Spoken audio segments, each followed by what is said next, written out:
भगवान श्री कृष्ण के जीवन की कई अनजानी और रहस्यमयी बातें हैं जिसे आज हम जानेंगे। भगवान श्री कृष्ण ने दो नगरों की स्थापना की थी, द्वारिका और इंद्रप्रस्थ।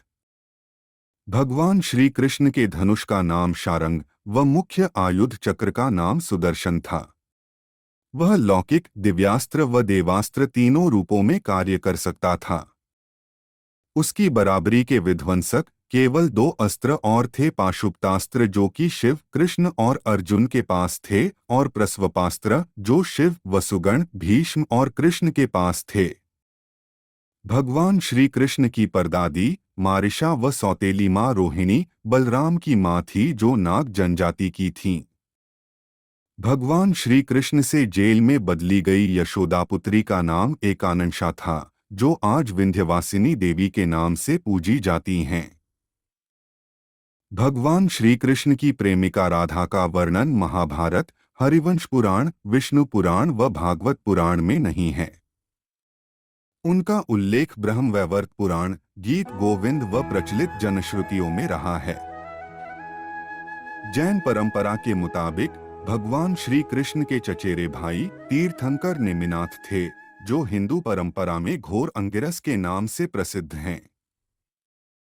भगवान श्री कृष्ण अंतिम वर्षों को छोड़कर कभी भी द्वारिका में 6 महीने से अधिक नहीं रहे। भगवान श्री कृष्ण ने अपनी औपचारिक शिक्षा उज्जैन के संदीपनी आश्रम में मात्र कुछ महीनों में पूरी कर ली थी।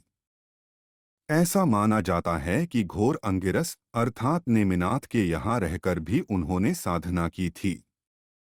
प्रचलित अनुश्रुतियों के अनुसार भगवान श्री कृष्ण ने मार्शल आर्ट का विकास ब्रज क्षेत्र के वनों में किया था। डांडिया रास का आरंभ भी उन्हीं ने किया था। कलारीपट्टू का प्रथम आचार्य कृष्ण को माना जाता है। इसी कारण नारायणी सेना भारत की सबसे भयंकर प्रहारक सेना बन गई थी। भगवान श्री कृष्ण के रथ का नाम जैत्र था और उनके सारथी का नाम दारुक बाहुक था। उनके घोड़ों के नाम शैव्य, सुग्रीव, मेघपुष्प और बलाहक थे। भगवान श्री कृष्ण की त्वचा का रंग मेघश्यामल था और उनके शरीर से एक मादक गंध निकलती थी। भगवान श्री कृष्ण के खड्ग का नाम नंदक, गदा का नाम कौमोदकी और शंख का नाम पांचजन्य था। भगवान श्री कृष्ण के परमधाम गमन के समय ना तो उनका एक भी केश श्वेत था और ना ही उनके शरीर पर कोई झुर्री थी। भगवान श्री कृष्ण की मांसपेशियां मृदु परंतु युद्ध के समय विस्तृत हो जाती थीं, इसलिए सामान्यतः लड़कियों के समान दिखने वाला उनका लावण्यमय शरीर युद्ध के समय अत्यंत कठोर दिखाई देने लगता था। ठीक ऐसे ही लक्षण कर्ण व द्रौपदी के शरीर में देखने को मिलते थे। जनसामान्य में यह भ्रांति स्थापित है कि अर्जुन सर्वश्रेष्ठ धनुर्धर थे, परंतु वास्तव में कृष्ण इस विधा में भी सर्वश्रेष्ठ थे और ऐसा सिद्ध हुआ मद्र राजकुमारी लक्ष्मणा के स्वयंवर में, जिसकी प्रतियोगिता द्रौपदी स्वयंवर के ही समान परंतु और कठिन थी। यहाँ कर्ण व अर्जुन दोनों असफल हो गए और तब श्री कृष्ण ने लक्ष्य वेध कर लक्ष्मणा की इच्छा पूरी की, जो पहले से ही उन्हें अपना पति मान चुकी थीं। भगवान श्री कृष्ण ने कई युद्ध अभियान और युद्धों का संचालन किया था, परंतु इनमें 3 सर्वाधिक भयंकर थे। महाभारत, जरासंध और काल्यवन के विरुद्ध, नरकासुर के विरुद्ध। भगवान श्री कृष्ण ने कलारीपट्टू की नींव रखी थी, जो बाद में बोधिधर्मन से होते हुए आधुनिक मार्शल आर्ट में विकसित हुई।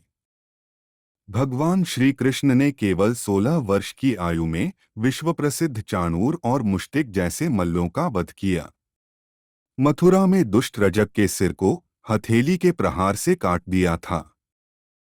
भगवान श्री कृष्ण ने असम में बाणासुर से युद्ध के समय, भगवान शिव से युद्ध के समय माहेश्वर ज्वर के विरुद्ध वैष्णव ज्वर का प्रयोग कर विश्व का प्रथम जीवाणु युद्ध किया था।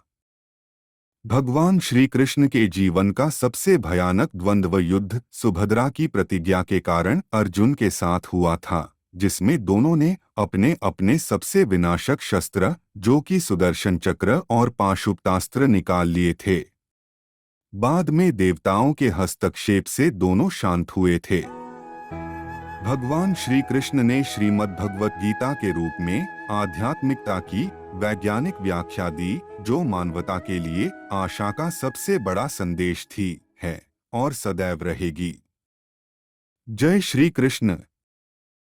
अगर आप हमारे इस YouTube चैनल पे पहली बार आए हैं और इस चैनल को सब्सक्राइब नहीं किया है, तो सब्सक्राइब कर लें और बेल वाले आइकॉन को दबा लें, ताकि हमारी आने वाली महत्वपूर्ण वीडियो का नोटिफिकेशन आपको समय समय से मिलती रहे। धन्यवाद।